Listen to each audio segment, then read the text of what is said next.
शक्ल अच्छे से नहीं दिखाने के लिए क्या बोलूं, छोड़ो ना यार, अगली कोई वीडियो में शक्ल अच्छे से देख लेना।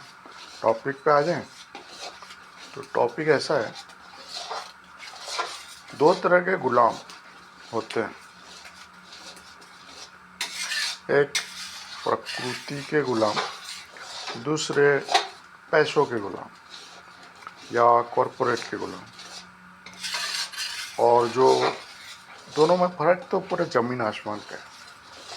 अगर प्रकृति के गुलाम होंगे जो लोग, उनको आपस में मिलजुल के रहना पड़ेगा। और जो पैसों के गुलाम होंगे, कॉरपोरेट के गुलाम होंगे, उनको आपस में मिलजुल के रहने की ज़रूरत नहीं है। तो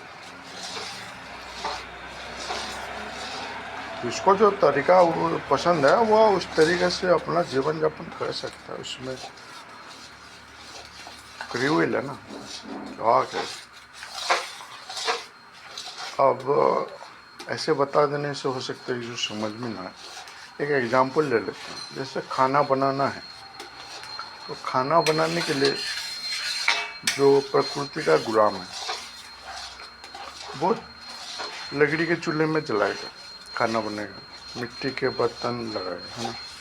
तो उसको हर चीज़ का ध्यान रखना पड़ता है। प्रकृति का गुलाम है ना, वो प्रकृति जैसे काम करती है उसके ऊपर वो उसकी गुलामी करना पड़ेगा उसको। लकड़ी कच्चा है, सूखा है, अगर कच्चा है तो मिल्क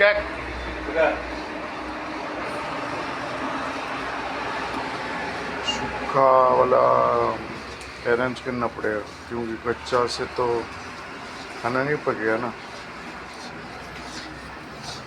तो फिर लकड़ी जलाएगा तो कंटिन्यू ध्यान देना पड़ेगा, कहीं बुझ तो नहीं गया, कहीं आँच कम तो नहीं हो गया, कहीं धुआं तो नहीं हो रहा है।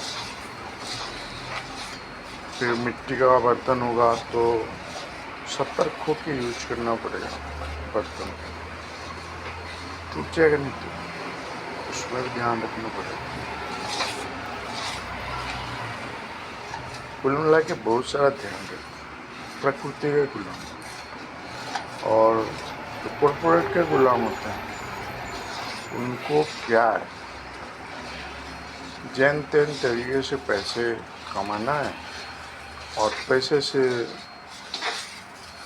तो सब आ जाता है, खाना बनाने की ज़रूरत नहीं। अगर खाना बनाना भी है तो भी रेडीमेड चूल्हा है, अपनी मर्जी से जब चाहे गैस जलाओ, जब चाहे बुझाओ। उसमें ना आपको ध्यान देना पड़ेगा, कम आँच है ज़्यादा आँच है, अपने हिसाब से सेटिंग कर दो। सारा कंट्रोल आपके हाथ में होता है। प्रकृति के हाथ में ज़्यादा कंट्रोल नहीं होता।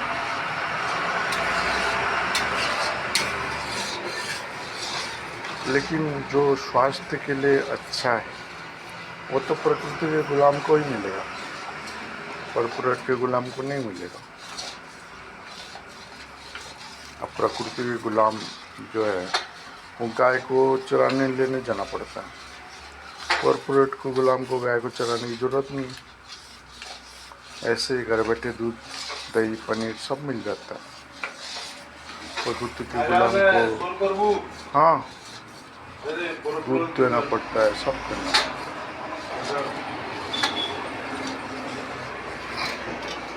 पड़ता है।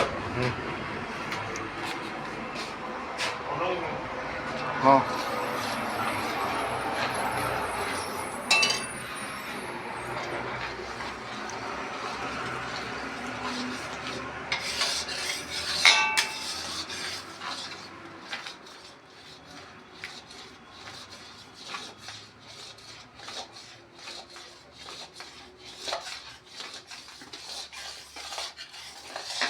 ठीक है, फिर डिसाइड कर लेना। आपस में मिलजुल के रहना है तो प्रकृति का गुलाम बनना पड़ेगा, और आपस में मिलजुल के नहीं रहना है तो फिर पैसों का गुलाम, कॉरपोरेट का गुलाम बनना पड़ेगा।